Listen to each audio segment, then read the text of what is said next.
This time, we have no evidence that these activities are coming from a foreign entity or the work of an adversary. We're going to continue to monitor what is happening. There is no Iranian ship off the coast of the United States, and there's no so-called mothership launching drones towards the United States. If you don't know what they are, how can you say they're not a foreign adversary? Our initial assessment is that this is not the work of a foreign adversary or a foreign entity. That is our initial assessment. Thank you, Jennifer Griffin, for asking that question. It's exactly right. How do you know it's not a foreign adversary if you don't know what it is? The Pentagon, they're denying the New Jersey Congressman Jeff Van Drew's claim yesterday that reliable sources told him Iran is responsible for these drones in the air. These are mysterious drones that have been flying over New York and New Jersey now for weeks, and the Pentagon has no answers.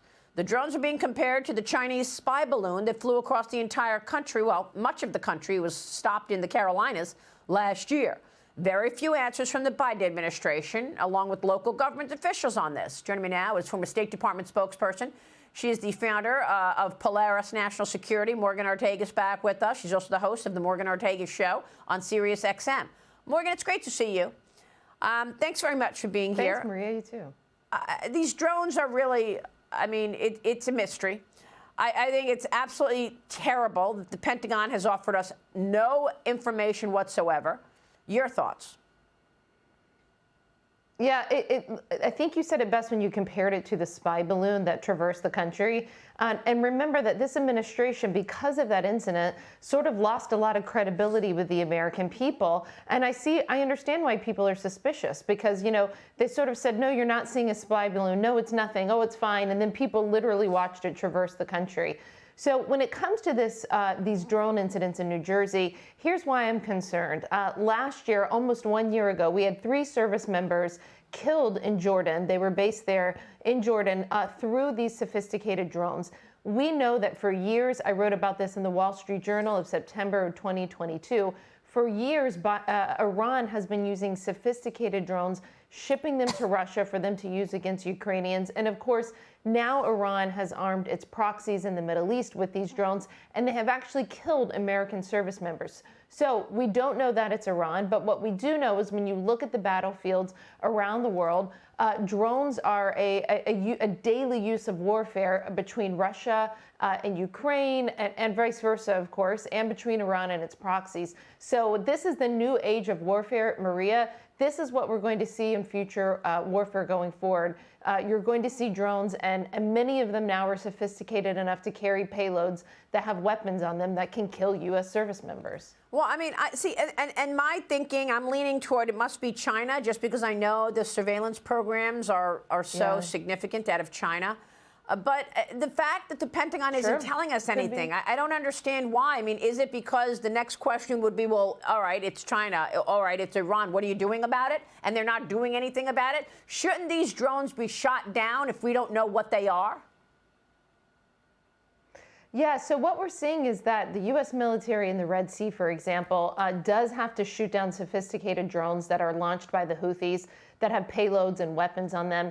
And unfortunately, Maria, we're using some of our most expensive arsenals, tools in our arsenals, like TLAMs, for example, in order to shoot down these relatively inexpensive drones. So there's probably not a lot of good options right now for homeland defense of these drones. I do know that there's a lot of emerging companies that are out there that can detect and destroy these kinds of drones. But the U.S. military so far is not enabling the use of those new technologies on our ships, on our aircraft carriers, and so we just haven't been able to use the new technologies. And instead, we're using really expensive technology in the Middle East to shoot them down. Morgan, if they don't know, if the Pentagon does not know who these drones are, who's behind these drones, then they're more inept than I thought. Yeah. Wouldn't you say they have to know who it is? They're just not telling us? I've been in government for about 20 years, Maria, and I would say incompetency over conspiracy almost every time. What are you saying? Do you think they know or not? No, I think, I don't know. I'm not looking at the intelligence. I can just tell you there's not good options for shooting them down. Okay. That's important to understand. President Biden's two top national security officials headed back to the Middle East. Meanwhile, Secretary of State Anthony Blinken expected to visit Jordan and Turkey, while White House National Security Advisor Jake Sullivan set to visit Israel to push for an Israel-Hamas ceasefire and hostage deal, Morgan.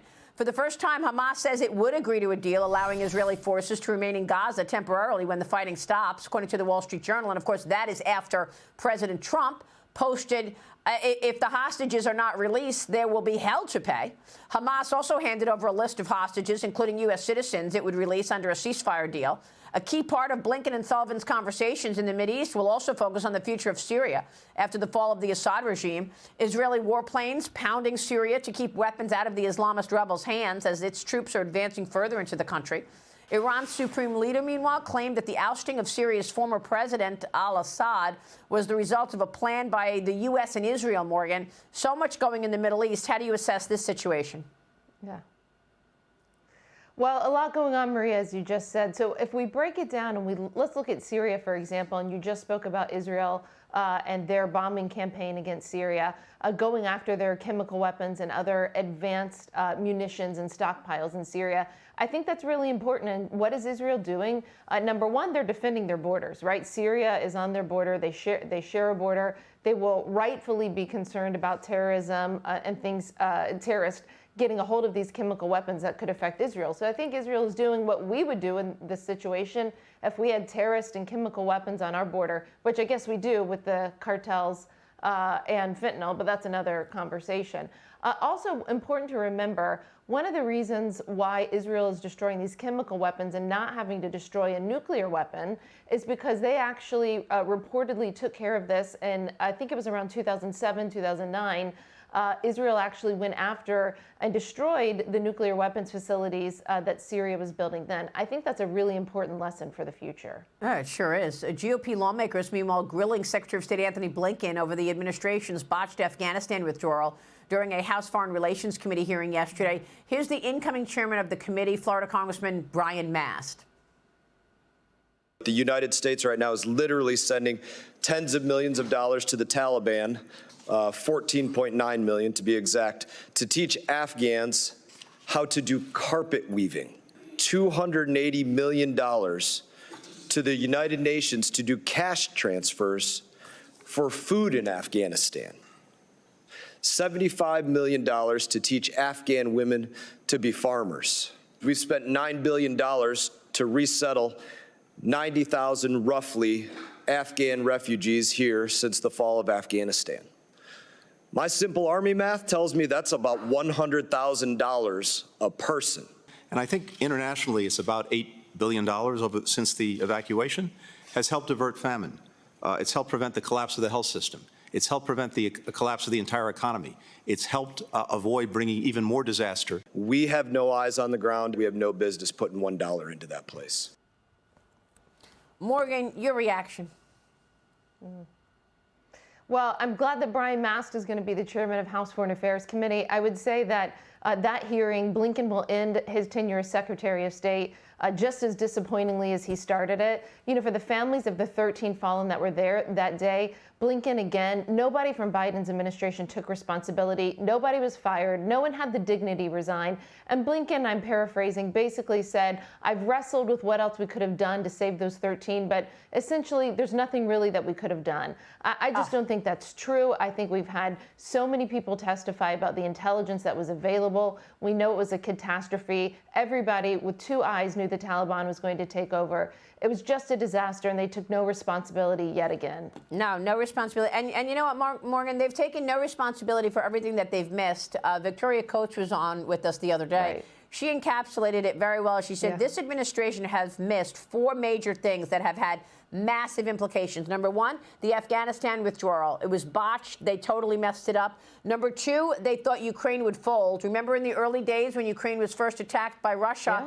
Yeah. Biden wanted to send him a jet. Oh, Zelensky, we'll send you a jet to take you out of there. He said, I don't want a jet. I want arms. I want weapons to fight back. Number three, October 7th. They totally missed the attack on Israel. And number four, the Syria situation, how Syria folded because of the rebels taking down Damascus and al-Assad. They've missed those four things. Those are major things to miss.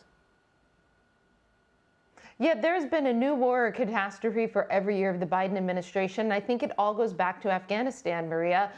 In the August of 21, the same team that was in place was not held accountable, and they have overseen disasters every year of the Biden presidency. All right, Morgan, we'll be watching your work for sure. Thanks so much for being here. Thanks, Maria. All right, Morgan Ortagus joining us. Quick break, and then another government agency put on blast for failing 8 audits in a row. Wait till you hear this one. Why American taxpayers are constantly on the hook for this out-of-control spending. We're on it. You're watching Mornings with Maria, live on Fox Business. Stay with us.